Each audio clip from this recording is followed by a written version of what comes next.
সানি লিওনের নাম উঠলেই লোকজন বিতর্কিত এবং নেতিবাচক মন্তব্য করে থাকেন।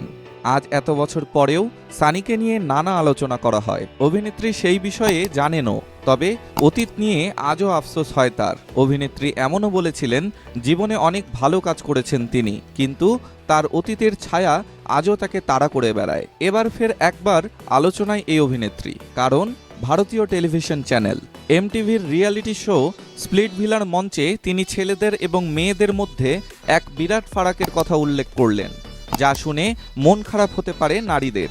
অভিনেত্রী জনপ্রিয় শোয়ের মঞ্চে দাঁড়িয়ে পুরুষ মানুষের প্রশংসায় পঞ্চমুখ। সোজাসুজি বললেন, পুরুষরা অনেক সহজ সরল মেয়েদের তুলনায়, বরং মহিলারা ভীষণ মাত্রায় জটিল। মেয়ে হয়ে নিজেদের এত বড় বদনাম দিলেন তিনি। উল্লেখ্য, সানি লিওন স্প্লিটভিলার সঞ্চালিকা। বহু সিজন বহু মানুষকে তিনি চোখের সামনে রং পাল্টাতে দেখেছেন। শেষ তাকে অনুরাগ কাশ্যপের কমেডি ছবিতে দেখা গিয়েছে। স্বামী ছেলে মেয়ে নিয়ে দিব্যি সংসার করছেন তিনি। ডেস্ক রিপোর্ট, স্টার সংবাদ।